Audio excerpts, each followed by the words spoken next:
આ સિવાય નથી સાંભળ્યા હજી કોઈ? કઈ વાંધો નહીં.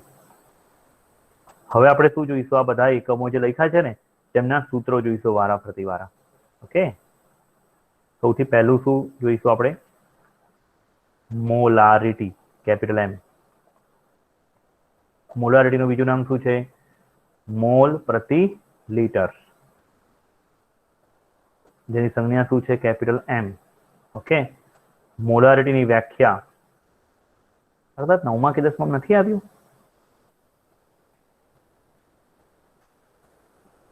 એક લીટર દ્રાવણ, એક લીટર દ્રાવણમાં, યસ, એક લીટર દ્રાવણમાં ઓગાળેલ દ્રાવ્યના મોલની સંખ્યાને એ દ્રાવણની મોલારિટી કહે છે. એટલે જો મેં 1 લીટર દ્રાવણની અંદર 1 મોલ દ્રાવ્ય પદાર્થ ઓગાળ્યો હોય તો મોલારિટી 1 છે તેમ કહેવાય. જો મેં 1 લીટર દ્રાવણની અંદર 0.1 મોલ દ્રાવ્ય પદાર્થ ઓગાળ્યો હોય તો બનતા દ્રાવણની મોલારિટી 0.1 મોલર છે તેમ કહેવાય. ખબર પડે છે?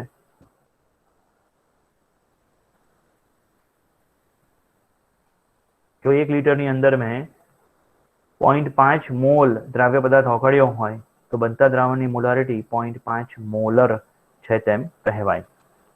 ઓકે, 1 લીટર દ્રાવણમાં ઓગાળેલા દ્રાવ્યના મોલની સંખ્યાને તે દ્રાવણની મોલારિટી કહે છે. ઉદાહરણ તરીકે 1 લીટર દ્રાવણમાં જો દ્રાવ્યના 0.5 મોલ ઓગળેલ હોય તો તે દ્રાવણની સાંદ્રતા અથવા મોલારિટી 0.5 મોલર બોલાય. કેવું? 0.5 મોલર એવું બોલાય. 0.5 મોલર છે તેમ કહેવાય. ઓકે બાળકો, હવે સૂત્ર તરફ જઈએ આપણે. સૂત્ર એનું કેવું છે જોઈએ, ધ્યાન આપજો, બિલકુલ અહીંયા ધ્યાન આપજો. મોલારિટી ઇઝ ઇક્વલ ટુ દ્રાવ્યના મોલ ના છેદમાં દ્રાવણનું કદ લીટરમાં. દ્રાવ્યના મોલના છેદમાં દ્રાવણનું કદ લીટરમાં. બોલો, રહેશે યાદ સૂત્ર? મોલ પ્રતિ લીટર. સૂત્ર કેવું છે? મોલ પ્રતિ લીટર. ઉપર મોલ, નીચે લીટર. કોના મોલ? દ્રાવ્યના મોલ. છેદમાં કદ કોનું? દ્રાવણનું. ફરીથી એકવાર યાદ દેવડાવી દઉં બેટા. દ્રાવણ એટલે શું? દ્રાવ્ય વત્તા દ્રાવક. કુલ જે મિશ્રણ હોય એને શું કહેવાય? દ્રાવણ કહેવાય. ઓકે, ચલો આગળ જઈએ. યસ, હવે આપણે આગળ ના જે ચેપ્ટરો ગયા વીક અને એના આગલા વીકમાં આપણે મોલ વિશે ભણ્યા. તો મોલ એટલે શું? દળના છેદમાં કદ. દળના છેદમાં કદ નહીં, દળના છેદમાં આણ્વીય દળ. મોલ એટલે શું? દળના છેદમાં અણુભાર. આપેલ દળ છેદમાં અણુભાર, આણ્વીય દળ અથવા મોલર દળ. તો આપણે સૂત્ર અહીંયા શું મૂકી શકીએ છીએ? થોડું મોડિફિકેશન કરી નાખું સૂત્રનું. મોલારિટી બરાબર, સાંભળજો, દ્રાવ્યનું દળ. મોલારિટી બરાબર દ્રાવ્યનું દળ ગ્રામમાં છેદમાં દ્રાવ્યનું મોલર દળ અથવા આણ્વીય દળ જે તેમાં હોય ગ્રામ પ્રતિ મોલ ને ગુણ્યા દ્રાવણનું કદ લીટરમાં. બોલો, રહેશે યાદ સૂત્ર? એટલે સૂત્ર યાદ રહેશે કે નહીં રહે? રહેશે, રાખવું જ પડશે. We have to. કોઈ ઓપ્શન જ નહીં. એટલે મેં શું કર્યું? આમાં સિમ્પલ મોલની જગ્યાએ શું મૂકી દીધું? દળના છેદમાં મોલર દળ મૂકી દીધું. કદ તો એવું ને એવું જ છે. ખબર પડે છે? મોલ બરાબર શું? દળના છેદમાં અણુભાર. સિમ્પલ. એટલે જો પહેલું સૂત્ર આવડે તો બીજું સૂત્ર શું થઈ ગયું? એક પર એક ફ્રીની ઓફર થઈ ગઈ. બીજી વાત, જો તમારે કદને લીટરમાં ના લેવું હોય ને એમએલ માં લેવું હોય ને તો તમારે ઉપર 1000 વડે ગુણવાનું. શું પડે છે? આપણે એવા ડબલ સૂત્રો યાદ ના રાખવા હોય તો કઈ વાંધો નહીં, જે છે તે યાદ રાખો. ઓકે, મોલારિટી બરાબર શું છે સૂત્ર ફરીથી એકવાર, દ્રાવ્યનું દળ છેદમાં દ્રાવ્યનું મોલર દળ અથવા અણુભાર ગુણ્યા દ્રાવણનું કદ લીટરમાં. હવે સાંદ્રતાનો એક એકમ વધારે ઉપયોગમાં ઘણીવાર લેવાતો હોય છે ગ્રામ પ્રતિ લીટર. શું? ગ્રેમ પ્રતિ લીટર. ગ્રેમ પ્રતિ લીટર. અને એના છેદમાં શું કરી દીધું? અણુભાર. એટલે આપણે અહીંયા થોડુંક સૂત્રને મોડિફિકેશન કરી નાખીએ.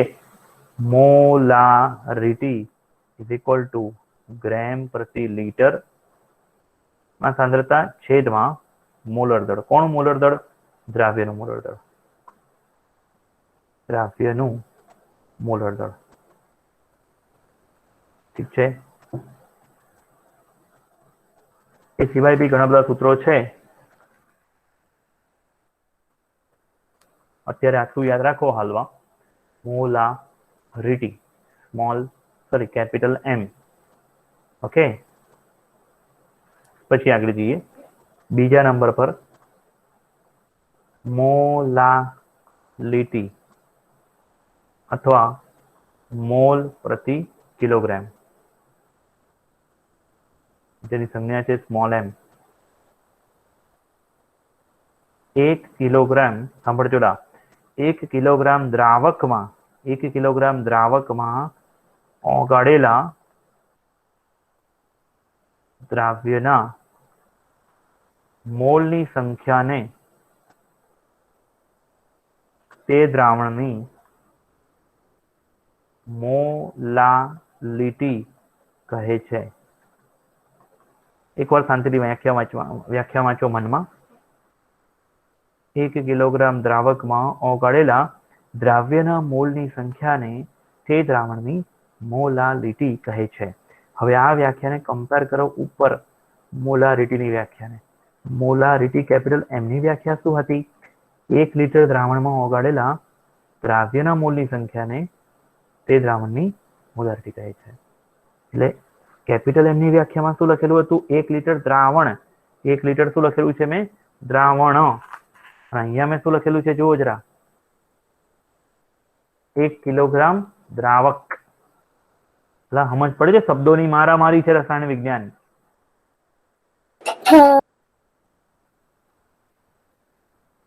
સ્મોલ m હોય તો સ્મોલ m જ લખવાનું, કેપિટલ M હોય તો કેપિટલ M જ લખવાનું.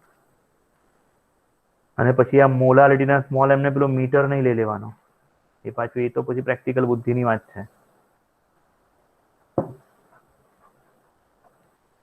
હવે સૂત્ર શું છે અહીંયા ધ્યાન આપજો લા. Molality small m is equal to દ્રાવ્યના મોલ છેદમાં દ્રાવકનું દળ કેજીમાં. આની ઉપર જે લખ્યું હતું એ સૂત્ર કેવું હતું? મોલારિટી ઇઝ ઇક્વલ ટુ દ્રાવ્યના મોલ છેદમાં દ્રાવણનું કદ લીટરમાં. આની ઉપર લખેલું હતું. અને અહીંયા molality small m is equal to દ્રાવ્યના મોલ છેદમાં દ્રાવકનું દળ કેજીમાં. એટલે જુઓ તમે ચેક કરો, અહીંયા ઉપર શું લખેલું છે? મોલ. નીચે શું છે? કેજી. એટલે પછી એને મોલ પ્રતિ કેજી કહેવાય. ખબર છે છોકરાઓ કેમ મોલ પ્રતિ કેજી કીધું? યસ. પછી હવે મોલ ને આપણે રિપ્લેસ કરી નાખીએ દળના છેદમાં અણુભારથી. તો સૂત્ર કેવું બનેલા જુઓ અહીંયા ધ્યાન આપજો.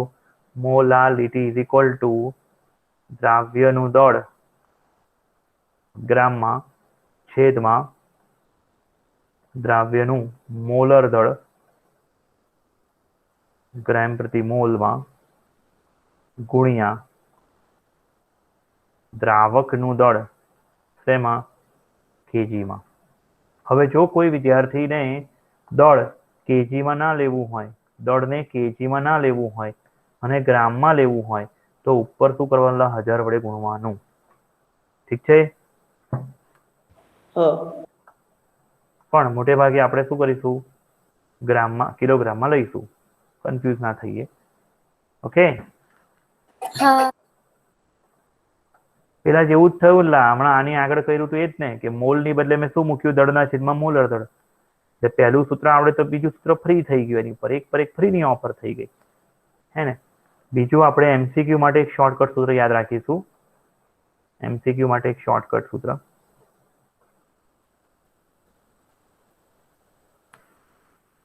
એવું જરૂરી નથી કે દર વખતે વપરાશે, જરૂર લાગે ત્યારે વપરાય, જરૂર પડે ત્યારે વાપરવાનું. Small m is equal two 1000 into capital M છેદમાં 1000 into density 1000 into density minus m into m2. આ સૂત્ર ક્યાં વપરાશે? કેપિટલ M અને સ્મોલ m વચ્ચેના સંબંધ માટે વપરાશે. અહીં સાંભળજો લા, સ્મોલ m એટલે શું લા? મોલાલિટી, માસ સાંદ્રતા. કેપિટલ M એટલે શું લા? મોલારિટી. ડી એટલે શું? ઘનતા. કોની ઘનતા? દ્રાવણની ઘનતા. દ્રાવણની ઘનતા.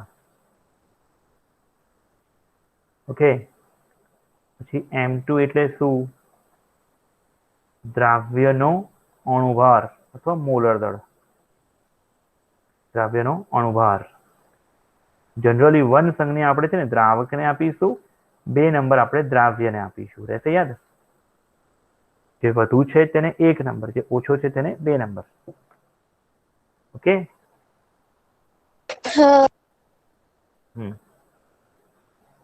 જરૂર પડે તો વાપરવાનું આને. ચલો, સ્મોલ m વિશે ભણ્યા આપણે. હવે એના પછી ત્રીજો એકમ હતો નોર્માલિટી, સપ્રમાણતા. નોર્માલિટી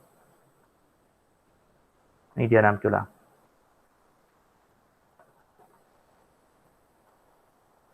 નોર્માલિટી અથવા સપ્રમાણતા,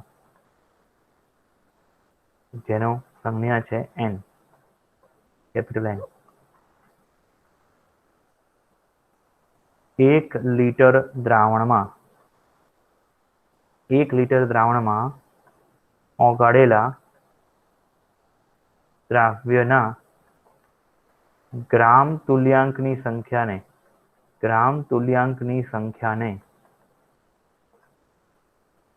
તે દ્રાવણની નોર્માલિટી અથવા સપ્રમાણતા કહે છે. તો કે સર આ પાછું ગ્રામ તુલ્યાંક એટલે શું? સર સમજાવો બેટા, ડોન્ટ વરી. આ વ્યાખ્યા કોની સાથે મળતી આવે છે? પહેલી વ્યાખ્યા જે હતી ને એના સાથે મળતી આવે છે. પહેલી વ્યાખ્યા કોની હતી? કેપિટલ M ની મોલારિટીની. શું વ્યાખ્યા હતી? 1 લીટર દ્રાવણમાં ઓગાળેલા દ્રાવ્યના મોલની સંખ્યાને શું કહેતા હતા? Molarity, capital M. અને અહીંયા શું છે વ્યાખ્યા? 1 લીટર દ્રાવણમાં ઓગાળેલા દ્રાવ્યના ગ્રામ તુલ્યાંકની સંખ્યાને તે દ્રાવણની નોર્માલિટી કહે. હવે પ્રશ્ન થાય કે સર ગ્રામ તુલ્યાંકની સંખ્યા એટલે શું? કહું બેટા, ચિંતા ના કરશો, 1 by 1 બધું જ જોઈએ આપણે. સૂત્ર બનશે નોર્માલિટી ઇઝ ઇક્વલ ટુ દ્રાવ્યના ગ્રામ તુલ્યાંકની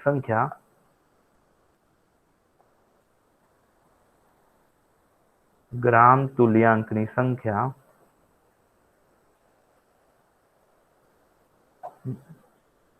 છેદમાં દ્રાવણનું કદ લીટરમાં.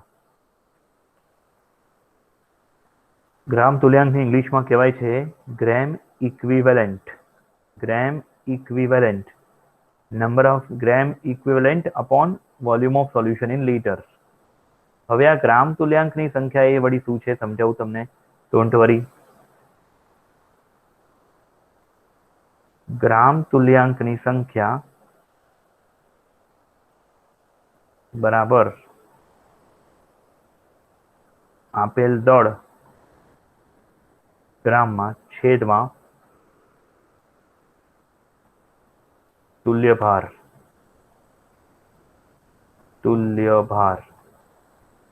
પ્રશ્ન થાય કે જરા તુલ્ય ભાર એટલે શું? Equivalent weight. તુલ્ય ભાર, ઇક્વિવેલન્ટ વેઇટ. તુલ્ય ભાર ગ્રેમ પર ઇક્વિવેલન્ટ. ગ્રેમ પર ઇક્વિવેલન્ટ. ઓકે. તો કે સર એ વળી મતલબ શું? મતલબ તુલ્ય ભાર કેવી રીતના શોધાય વળી પાછું સમજાવો બેટા. તો કે ચાલો નોર્માલિટીમાં આવ્યો ગ્રામ તુલ્યાંક નું સૂત્રમાં પાછો આવ્યો નવો તુલ્ય ભાર. હવે તુલ્ય ભાર એટલે શું વળી પાછું એ સમજાવો બેટા. અહીંયા ધ્યાન આપજો, બિલકુલ અહીંયા ધ્યાન આપજો. तुल्य भार बराबर मोलर दળ ના છેદમાં n ફેક્ટર. तुल्य भार એટલે શું લા? મોલર દળના છેદમાં n ફેક્ટર. હવે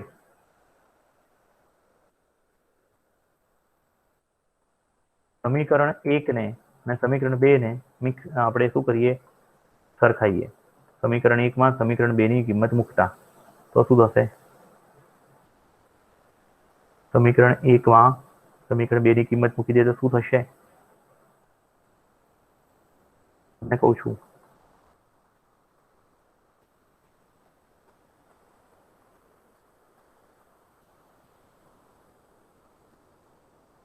સમીકરણ 1 શું છે? ફરીથી એકવાર જોઈ લો.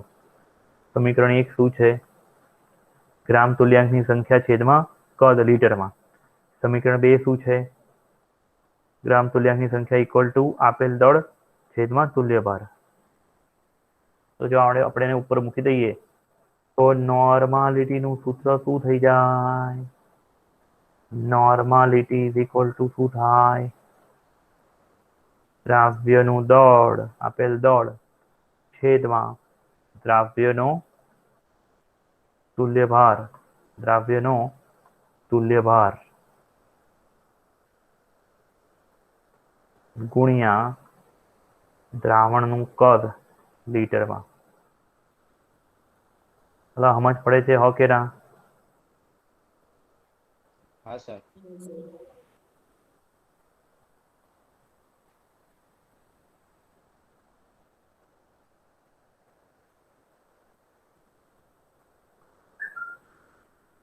અને तुल्य ભારની બદલે આપણે જો અણુભારના છેદમાં n એવું લખી નાખીએ અને છેદનો છેદ n ઉપર જતો રહે. જો નોર્માલિટી બરાબર, સાંભળજો લા, દ્રાવ્યનું દળ ના છેદમાં तुल्य भार. तुल्य ભારની બદલે આપણે એવું કરી નાખીએ કે દ્રાવ્યનો અણુભાર ના છેદમાં n ફેક્ટર ગુણ્યા દ્રાવણનું કદ શેમાં લેવાનું? લીટરમાં. હવે આ છેદનો છેદ n ક્યાં જશે? ઉપર જશે કે નહીં જાય? અને આ આટલી વસ્તુને શું કહેવાય? તમને પૂછું છું. મોલારિટી કહેવાય કે ના કહેવાય? Capital M.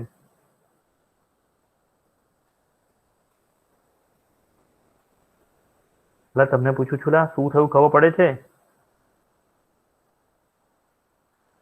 છોકરાઓ, છોકરીઓ? हाँ सर। તો આ જે હાઇલાઇટ કર્યું એને શું કહેવાય? કેપિટલ M કહેવાય કે ના કહેવાય? મોલારિટી. તો સૂત્ર શું બની જાય? Normality is equal two molarity ગુણ્યા n ફેક્ટર. ખતમ. એ શોર્ટકટમાં યાદ રાખજો આ કે નોર્માલિટી ઇઝ ઇક્વલ ટુ શું છે? મોલારિટી ગુણ્યા n ફેક્ટર. ઓકે, આપણને સાબિત કરવા કોઈ પૂછવાનું નથી, સમજી લેજો. હવે આ n ફેક્ટર એ વળી પાછું શું છે સમજાવું તમને, ચિંતા ના કરશો. બીજું એક સૂત્ર શું યાદ રાખશો? મેં તમને કીધું અહીંયા, normality is equal two molarity ગુણ્યા n ફેક્ટર. આ શોર્ટકટ બીજું કામ લાગશે. વધારે પડતું આપણે પહેલું વાપરવામાં આવશે. હવે આ n ફેક્ટર વળી પાછું શું છે સમજાવું તમને બેટા. હવે तुल्य भार કેવી રીતના શોધવાનો? સાંભળજો લા. જો એસિડ નો तुल्य भार શોધવો હોય, એસિડ નો तुल्य भार, તો એનો અણુભાર અથવા મોલર દળ, એસિડ નો મોલર દળના છેદમાં બેઝિકતા. તો એટલે શું સમજાવો બેટા, ડોન્ટ વરી. બેઝનો तुल्य भार શોધવો હોય તમારે, બેઝનો तुल्य भार શોધવો હોય તો એનું મોલર દળ ના છેદમાં એની એસિડિકતા. ટૂંકમાં મેં શું કર્યું? તમને હું n ફેક્ટર શું છે, આપણે તો ડાયરેક્ટ એવું જ યાદ રાખ્યું છે કે મોલર દળના છેદમાં n ફેક્ટર. પણ n ફેક્ટર એ શું છે? તો જો એસિડ માટે n તરીકે શું લેવાય? બેઝિકતા b. અને બેઝ માટે n ઇઝ ઇક્વલ ટુ શું લેવાનું? એસિડિકતા a. હવે પ્રશ્ન મનમાં થશે ઉપસ્થિત કે સર બી અને એ શું છે વળી? સમજાવું.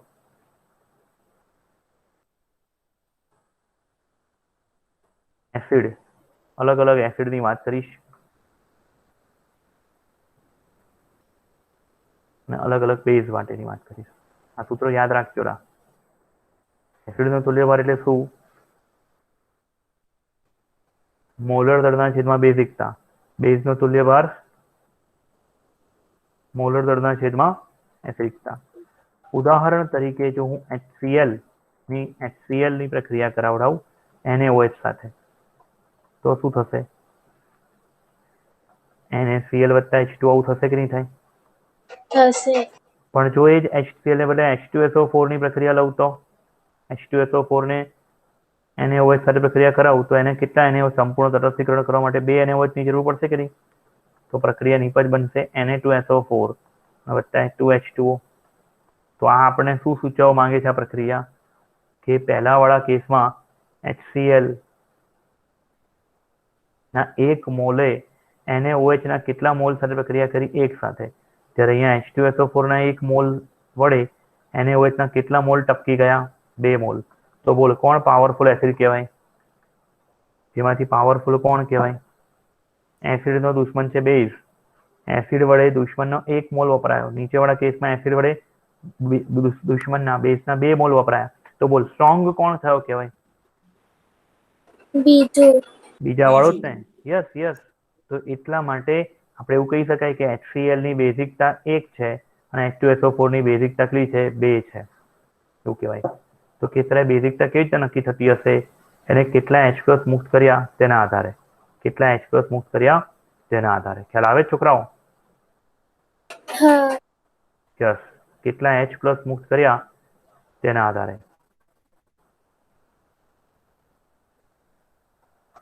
હું તમને જે સમજાવું છું થોડું ટેક્સ્ટબુકની બહારનું હશે પણ જરૂરી છે એટલે જ સમજાઈ રહ્યો છું. કારણ વગર હું ચર્ચા કરીશ જ નહીં. યાદ રાખજો. એસિડ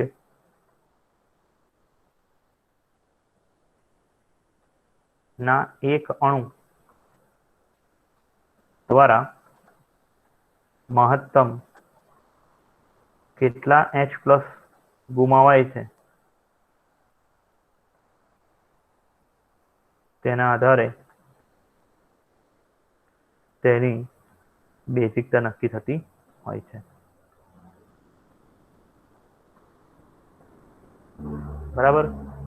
અલગ અલગ આપણે એસિડ લખીએ.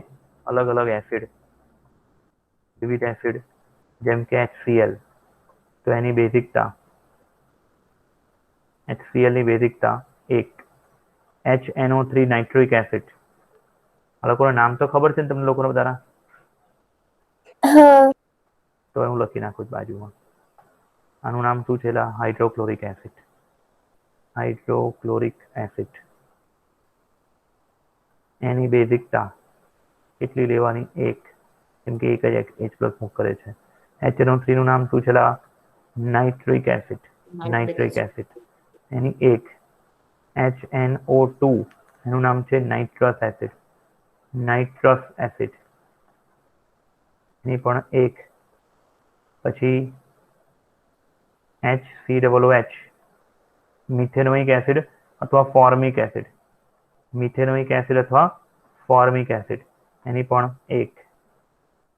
CH3COOH એસિટિક એસિડ અથવા ઇથેનોઇક એસિડ. એસિટિક એસિડ અથવા ઇથેનોઇક એસિડ. તો કે સર આમાં તો 4 H છે ને પણ મુક્ત કેટલો થાય છે? 1 જ. કેટલા H છે એવું નહીં લખ્યું વ્યાખ્યામાં. વ્યાખ્યામાં શું લખ્યું છે? તે કેટલા H મુક્ત કરશે. કપડે છે કયો મુક્ત થશે? છેલ્લા વાળો, O ની બાજુ વાળો. યસ. અને H3 નહીં થાય. યસ. C6H5COOH. આ જે છે C6H5COOH એનું નામ છે બેન્ઝોઇક એસિડ. Benzoic acid. એની છે 1. કેમલા? કેમ કે એમાં પણ એક જ H મુક્ત થશે એટલા માટે. પછી બીજો H2C2O4. H2C2O4 જેનું નામ છે oxalic acid. Oxalic acid. Oxalic acid એ 2 H+ મુક્ત કરશે. પછી H2C2O4 તો એક મિનિટ લખ્યું. H2CO3 carbonic acid. H2CO3 શું નામ છે એનું? Carbonic acid. H2CO3 H2CO3 carbonic acid એ કેટલા H પ્લસ મૂક કરશે 2. પછી H2SO4 સલ્ફ્યુરિક એસિડ એ પણ 2. H2SO3 સલ્ફ્યુરસ acid 2. H3PO4 phosphoric acid 3. તેને ઓર્થોફોસ્ફોરિક એસિડ પણ કહેવાય. હાલ પૂરતું ફોસ્ફોરિક એસિડ યાદ રાખો. H3PO3 એનું નામ યાદ છે કોઈને? H3PO3 નું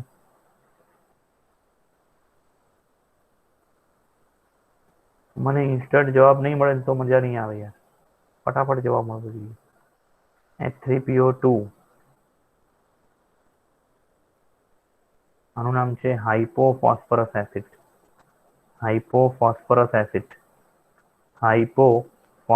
એસિડ. અથવા એનું બીજું નામ છે ફોસ્ફોનિક એસિડ. તમારા મનમાં પ્રશ્ન ઉપસ્થિત ના થયો બેટા કે 3H છે તો એ સરે 2 કેમ લખ્યા?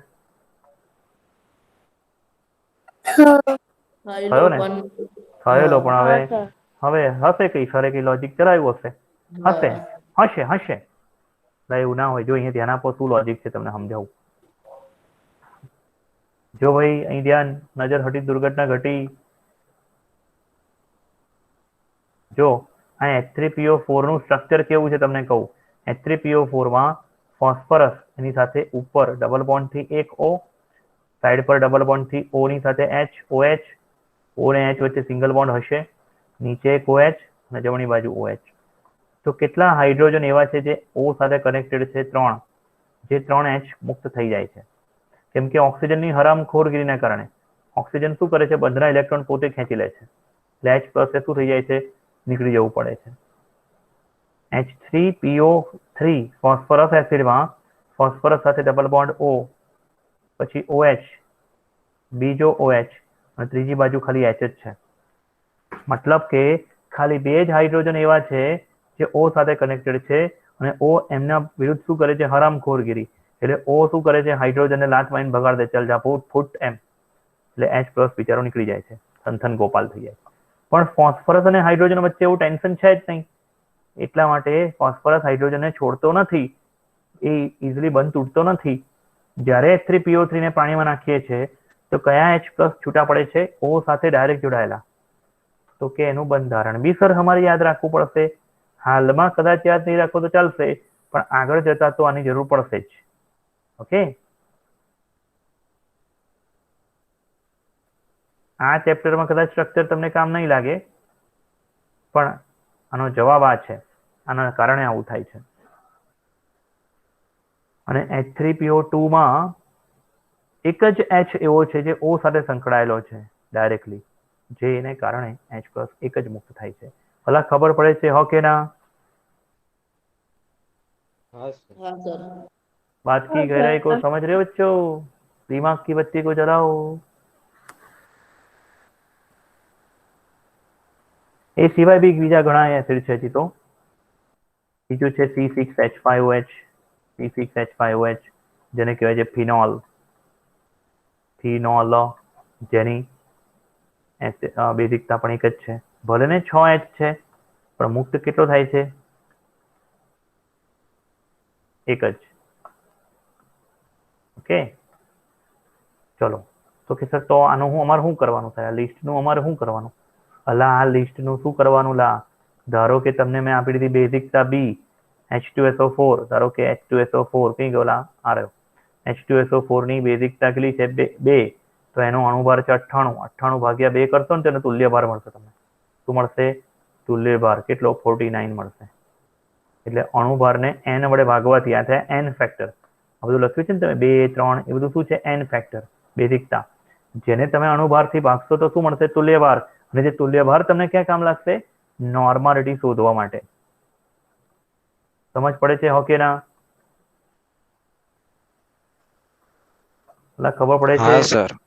હવે વિવિધ બેઝ લખીએ આપણે અને એ લોકોની એસિડિકતા A, જેમ કે NaOH બેઝ છે. NaOH હવે બેઝ માટે એસિડિકતા કોના પરથી નક્કી થાય કે બેઝ કેટલા એસિડ સાથે પ્રક્રિયા કરે છે તેના આધારે, કેટલા OH માઇનસ મુક્ત કરે છે તેને આધારે, બરાબર. એની એસિડિકતા કેટલી થશે 1.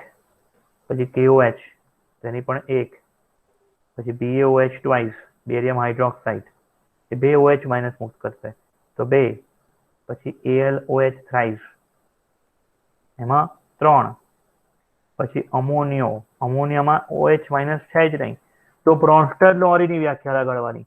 એ શું કરશે H પ્લસ મેળવશે, OH માઇનસ ગુમાવે એને પણ બેઝ કહેવાય એ આર્હેનિયસની વ્યાખ્યા પ્રમાણે. અને બ્રોન્સ્ટેડ લોરી બેઝ પ્રમાણે શું હતું, બેઝ H પ્લસ મેળવે. આ શબ્દો આવ્યા છે આગળ આર્હેનિયસ બ્રોન્સ્ટેડ લોરી કે નથી આવ્યા? મેં તમને પૂછું છું. નથી આવ્યા સર.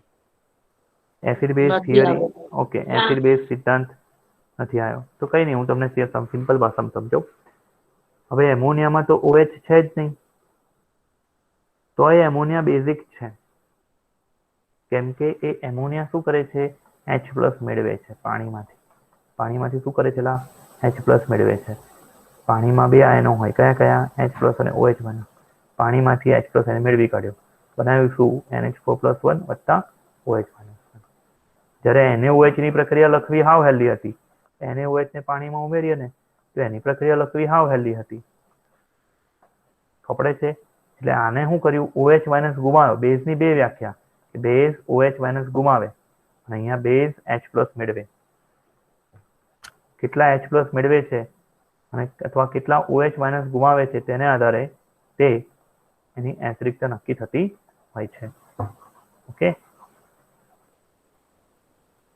યાદ રાખજો. ઓકે, હું અહીંયા સાઈડ પર લખી નાખું છું. બેઝની વ્યાખ્યા શું, બેઝ એટલે શું, જલીય દ્રાવણમાં OH માઇનસ ગુમાવે અથવા તો H પ્લસ મેળવે તેને શું કહેવાય, બેઝ કહેવાય. કાં તો OH માઇનસ ગુમાવે કાં તો H પ્લસ મેળવે. અમોનિયાની બેઝિકતા કેટલી, એસિડિકતા કેટલી ગણવાની, 1. અમોનિયમ હાઇડ્રોક્સાઇડ NH4OH ની 1. પછી Na2CO3 સોડિયમ કાર્બોનેટ જે એક પ્રકારનો બેઝિક ક્ષાર છે 2. અને NaHCO3 sodium bicarbonate, Na2CO3 ધોવાનો soda, NaHCO3 ખાવાનો સોડા. ઓકે,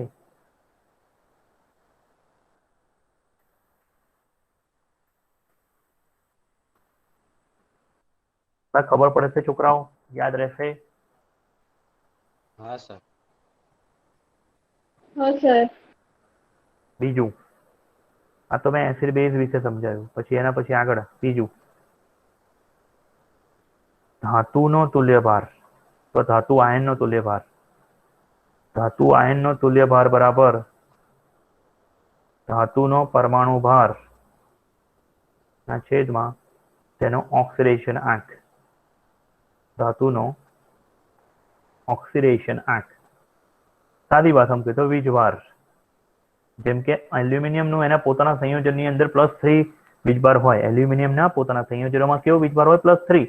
તો એલ્યુમિનિયમનો પરમાણુ ભાર 27/3 એ થયો એનો તુલ્યભાર. 27/3 એટલે 9 એ થયો એનો તુલ્યભાર.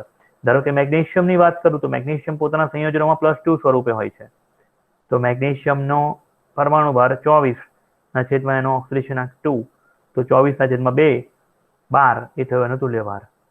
ધારો કે સોડિયમની વાત કરીએ, સોડિયમનું એના સંયોજનોમાં +1 અવસ્થામાં હોય, +1 તો એનો પરમાણુ ભાર 23/, ઓક્સિડેશન આંક 1, 23 શું થયો તેનો 23 તુલ્યભાર થયો. ધાતુનો તુલ્યભાર બરાબર ધાતુનો પરમાણુ ભાર છેદમાં ધાતુનો ઓક્સિડેશન આંક. ઉદાહરણ તરીકે સોડિયમનો તુલ્યભાર Na+ સ્વરૂપે હોય મોટે ભાગે, બરાબર, Na+. તો શું કરવાનું, એનો પરમાણુ ભાર 23/1 23. Mg+2 હોય, મેગ્નેશિયમ +2 એનો તુલ્યભાર તો કેટલું થશે 24/2 12 પછી Al+3 નો તુલ્યભાર શું થશે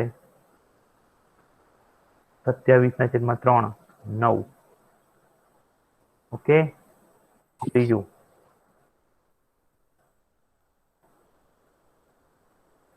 ધાતુના ક્ષાર અથવા ધાતુના સંયોજનનો તુલ્યભાર.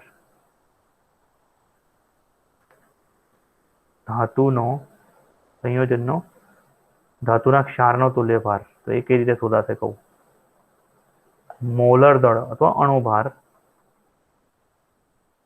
ના છેદમાં ધાતુનો કુલ ધન વીજભાર. તો કે સર એટલે ઉદાહરણ તરીકે સોડિયમ કાર્બોનેટ નો તુલ્યભાર તમને પૂછું છું સોડિયમ કાર્બોનેટમાં કેટલા સોડિયમ છે? સોડિયમ કાર્બોનેટમાં કેટલા સોડિયમ છે? 2. હા કેટલા?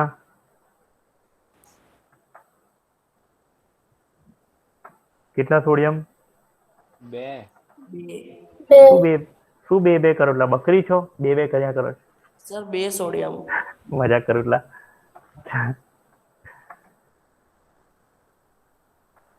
એક સોડિયમનો વીજભાર કેટલો? +1. તો 2 સોડિયમનો કેટલો થશે? +2.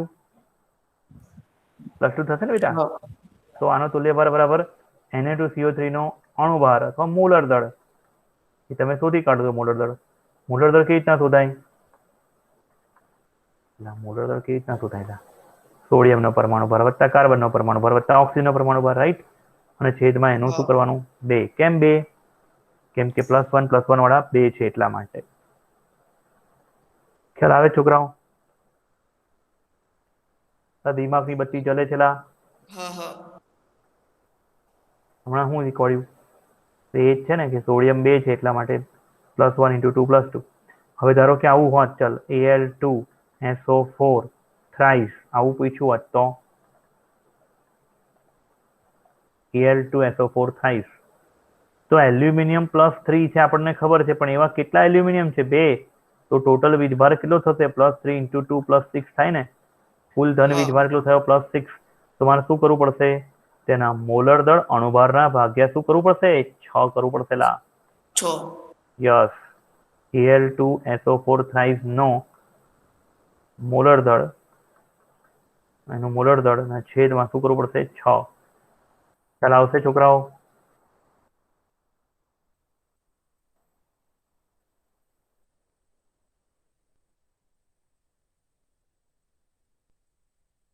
ઓકે. પછી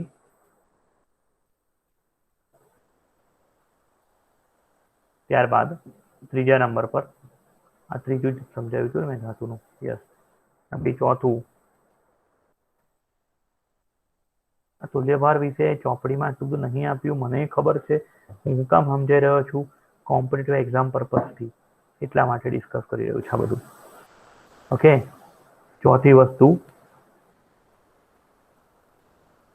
ઓક્સિડેશન કરતા કે રિડક્શન કરતા નો તુલ્યભાર બરાબર મોલર દળ ના છેદમાં ઓક્સિડેશન આંકમાં થતો ફેરફાર. તો કે સર એટલે શું? કેવી રીતના, મતલબ શું કેવી રીતના વાપરશો તમે? ઉદાહરણ તરીકે KMnO4 જ્યારે એસિડિક માધ્યમમાં હોય, કેવા માધ્યમમાં? એસિડિક માધ્યમમાં હોય ત્યારે KMnO4 શું છે? એક જાતનો ઓક્સિડેશન કરતા પદાર્થ છે. કેવો પદાર્થ છે? Potassium permanganate. પોટેશિયમ પરમેંગનેટ એક જાતનો ઓક્સિડેશન કરતા પદાર્થ છે. તે પોતે જ્યારે એસિડિક માધ્યમમાં હશે ને ત્યારે MnO4 - 1 નું રૂપાંતર Mn+2 માં થાય છે. તો કે સર પોટેશિયમ ક્યાં ગયો? એટલે પોટેશિયમ એવો ને એવો રહે છે એટલે મેં ઉડાઈ માર્યું એને. પ્રેક્ષક આયન કહેવાય. શું કહેવાય? પ્રેક્ષક. હવે મેં અહીંયા એમ જો કેવો લખ્યો છે, કેપિટલ લખ્યો છે કે નહીં? આમાં કોઈ ભૂલ કરી છે? ના. તો ટેસ્ટની અંદર કેટલાક લોકો પછી આવું લખે. એટલે ભાઈ તમે તમારું નામ લખતા હોય ને તો કેપિટલ સ્મોલ જે લખો એ લખો ચાલે, પણ તમે કોઈ તત્વોને તો છોડો યાર. તત્વોની સંજ્ઞા પછી જે હોય ને તે જ રાખવાની, એમાં બદલાઈ નહીં જવાનું પછી. હવે અહીંયા મેંગેનીઝની ઓક્સિડેશન અવસ્થા, ઓક્સિડેશન આંક +7 છે. કેવી રીતના +7 નક્કી કરી મેં? ઓક્સિડેશન આંક આ +7 કેવી રીતના નક્કી કર્યું? ઓક્સિજનનો -2, એક ઓક્સિજનનો, અને એવા 4 ઓક્સિજન છે, -8. -8 માં હું +7 ઉમેરું તો જ -1 થાય ને. શું કહે છે તમારું ઇન્ટેલિજન્ટ દિમાગ છોકરાઓ? સમજ પડે છે? ફરીથી સમજાવું. જો આ મેંગેનીઝ નું મેં કેવી રીતના શોધ્યું +7? તો મેંગેનીઝ વત્તા 4 ઓક્સિજન ઇઝ ઇક્વલ ટુ -1. કેમ કે ઉપર -1 લખીને આપ્યું છે એટલા માટે મેં અહીંયા -1 લખ્યું. હવે મેંગેનીઝ નો ઓક્સિડેશન આંક શોધવો છે. ઓક્સિજન નો -2 હોય, ઓકે, જનરલી કેમ -2 છે ઓક્સિજન નો? કેમ કે ઓક્સિજનની બાહ્યતમ કક્ષામાં 6 ઇલેક્ટ્રોન છે ને 8 રચના પૂર્ણ કરવા 2 ઇલેક્ટ્રોનની જરૂર છે એટલા માટે. હવે આ -2 × 4 શું થશે બેટા? -8 ઇક્વલ ટુ ની પેલી બાજુ જાય શું થઈ જશે? +8 -1. તો બોલ મેંગેનીઝ નો ઓક્સિડેશન આંક કેટલો થયો? +7. બોલો પડી ખબર? હ કે ના? તો મેં ડાયરેક્ટ લખેલું, પણ આ રીતે ગણવું પડે ટૂંકમાં, દરેકનું અલગ અલગ હોય. અહીં તો ડાયરેક્ટ જમણી બાજુ તો ડાયરેક્ટ ખબર પડી જ જાય એમ છે. જોઈને જ ખબર પડી જાય જમણી બાજુ તો કે +2 છે. પણ ડાબી બાજુ એક મેંગેનીઝ અને 4 ઓક્સિજન બંનેનો થઈને કુલ વીજભાર -1 છે. એકલા મેંગેનીઝ નો વીજભારની વાત કરીએ ને, મેંગેનીઝ નો ઓક્સિડેશન આંક, તો પર્ટિક્યુલર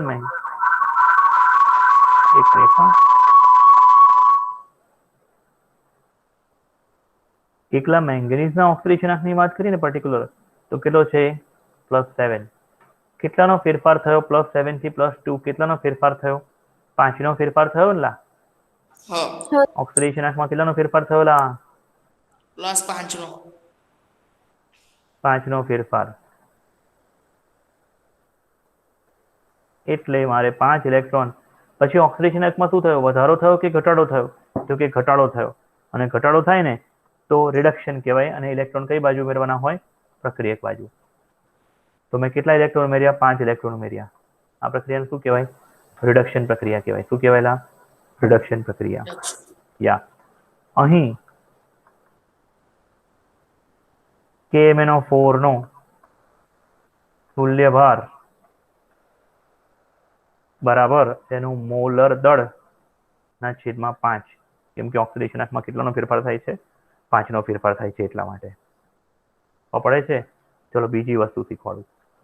એ જ રીતે પોટેશિયમ પર મેંગનેટ જે ઓક્સિડેશન કરતા છે, અને જે પાછો ઓલરાઉન્ડર ઓક્સિડેશન કરતા છે, એસિડિક માધ્યમમાં, બેઝિક માધ્યમમાં, તટસ્થ માધ્યમમાં, બધા જ માધ્યમમાં એ ઓક્સિડેશન કરતા તરીકે વર્તે છે. એટલે KMnO4 મંદ અવસ્થા, મંદ જલીય માધ્યમ અથવા નિર્બળ બેઝિક માધ્યમ, મંદ બેઝિક માધ્યમ અથવા મંદ બેઝિક માધ્યમમાં હોય ત્યારે અલગ રીતે પ્રક્રિયા અનુભવે છે. કઈ રીતે પ્રક્રિયા અનુભવે જુઓ જરા અહીંયા ધ્યાન આપજો. MnO4- gives Mn+2. +2 નહીં, અહીંયા પ્રક્રિયા જે છે તેમાં MnO2 બને છે. તમે એક વસ્તુ જોઈ, મેં જે ઓબ્ઝર્વ કરી તમને કહું. લેક્ચરની શરૂઆત થઈ ને ત્યારે 39 લોકો હતા, અત્યારે 34 લોકો છે. 4 કે 5 વ્યક્તિ એવા છે કે કાં તો એમનું ઇન્ટરનેટ કનેક્શન વીક છે, કાં તો એવા છે કે જેમને અઘરો ટોપિક આવ્યો ને એટલે એમની ફાટી ગઈ અને નીકળી ગયા. બે વસ્તુ હોઈ શકે છે, દો બાतें હો सकती है. કાં તો ઇન્ટરનેટ પતી ગયું હોય, બીજી વસ્તુ બરાબર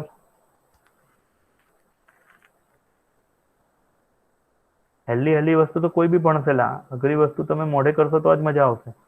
MnO4-1 માંથી MnO2 હવે અહીંયા ઉપર માથા પર વીજભાર કશું લખ્યું છે નહીં લખ્યું તો 0 સમજવાનું કશું જ ના લખ્યું તો શું સમજવાનું 0 ઓક્સિજનનો -2 ઇન્ટુ 2 એક ઓક્સિજનનો -2 એવા બે ઓક્સિજન છે -4 તો Mn નો કેટલો થશે +4 થશે ને એક ઓક્સિજનનો વીજભાર ઓક્સિડેશન આંક -2 અને એવા બેનો -2 ઇન્ટુ 2 -4 તો મેંગેનીઝને ન્યુટ્રલ ટોટલ ન્યુટ્રલ કરવા માટે ટોટલ આખા સંયોજનને ન્યુટ્રલ કરવા મેંગેનીઝ શું જોઈએ +4 જોઈએ ને યસ તો અહીંયા કેટલાથી કેટલાનો ફેરફાર થાય છે બેટા 3 નો ફેરફાર થાય છે 3 નો ઘટાડો થાય છે 3 નો ઘટાડો થાય છે એટલે મારે 3 ઇલેક્ટ્રોન કઈ બાજુ ઉમેરવા પડે ડાબી બાજુ 3 નો ઘટાડો થાય છે એટલા માટે અને માટે અહીં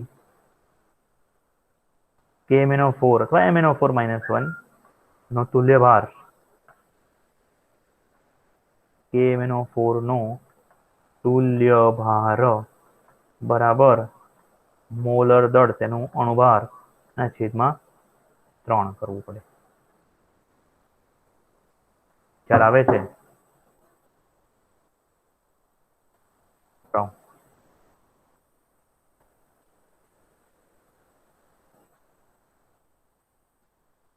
પછી આગળ આ જેવું બીજું એક એક્ઝામ્પલ KMnO4 જે ઓક્સિડેશન કરતા છે જ્યારે પ્રબળ આલ્કલાઇન પ્રબળ બેઝિક માધ્યમ જેને કહેવાય છે આલ્કલાઇન માધ્યમ પ્રબળ બેઝિક માધ્યમમાં હોય ત્યારે શું થાય છે જોઈએ ત્યારે MnO4-1 નું રૂપાંતર MnO4-2 માં થાય છે એટલે કે મેંગેનીઝ +7 માંથી +6 માં રૂપાંતર થાય છે એટલે ખાલી એકનો જ ફેરફાર થાય છે કેટલાનો ફેરફાર થયો ખાલી ઓક્સિડેશન આંકમાં એકનો ઘટાડો ઓક્સિડેશન આંકમાં કેટલાનો ઘટાડો થયો ખાલી એકનો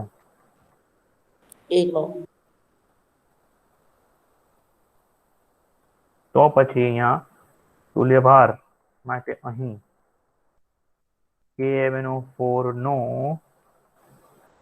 તુલ્ય ભાર બરાબર મોલર દળ એના અણુભારના છેદમાં શું કરવાનું મોલર દળ ના છેદમાં શું લખવાનું 1 ખબર પડે છોકરાઓ ચોથું ખ્યાલ આવે છે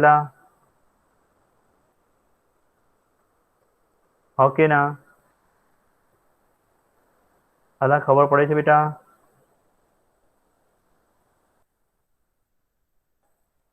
અલા ખ્યાલ આવે છે હો કે ના તો કેટલી બધી વાર મારે પૂછવું પડે છે મારો અવાજ નથી આવતો બરાબર મારું તો આજે થોડું ઇન્ટરનેટ સ્લો છે એટલે હે ભાઈ બાકીના વિદ્યાર્થી એટલે થોડું પછી વાર લઈને આવે છે અવાજ એટલે હા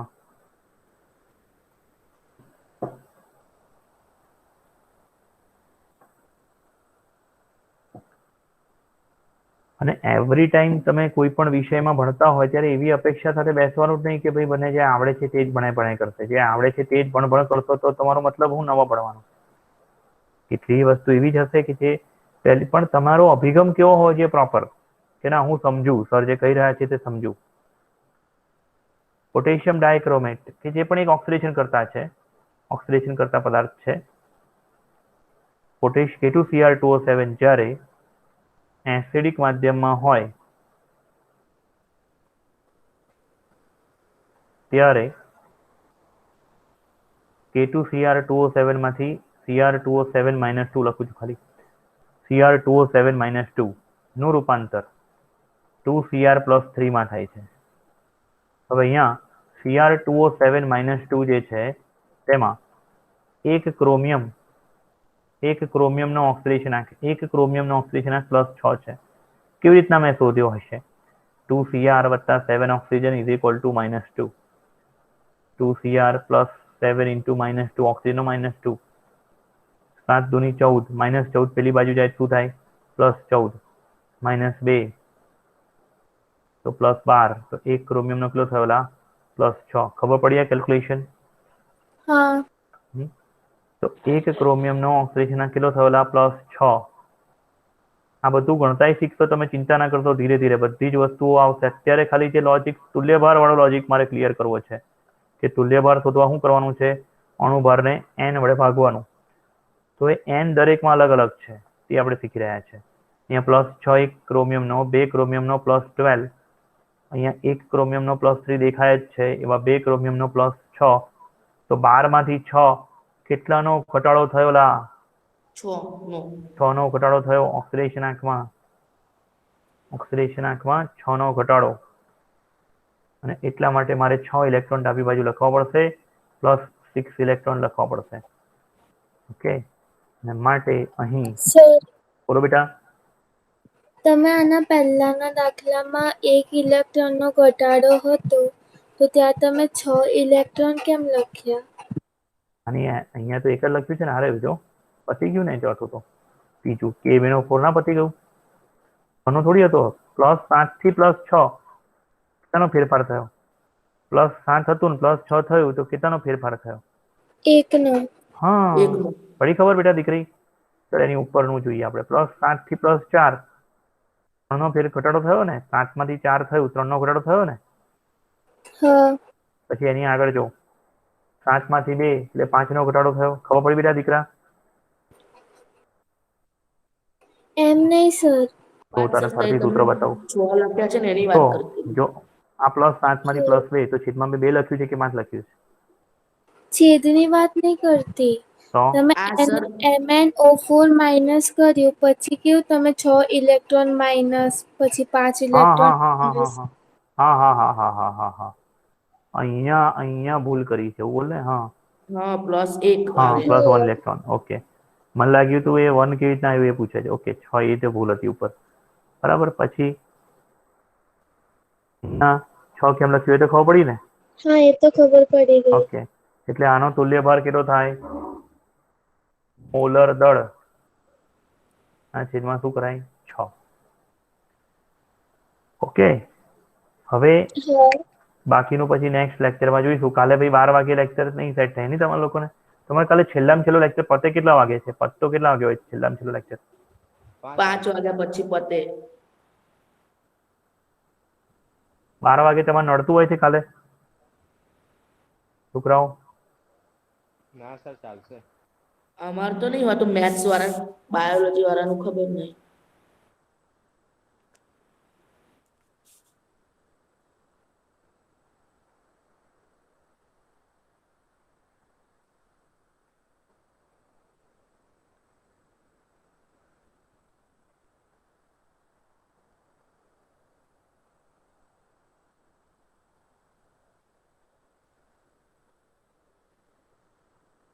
કાલે મને 2 ટાઈમ ફાવે. જો એક તો 12 થી 1:30 લેક્ચર ફાવે, અથવા બીજું 7 વાગે ફાવે, 7:15 સાંજે.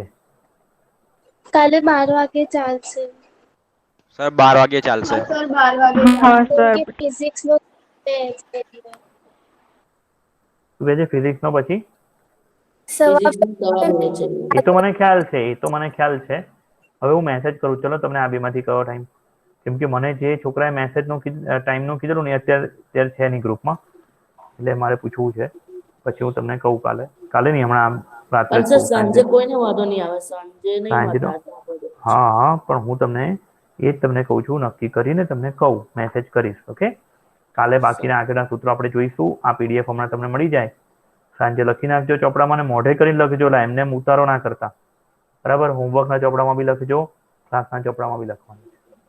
હા, મોકલી દેજો પણ હમણાં.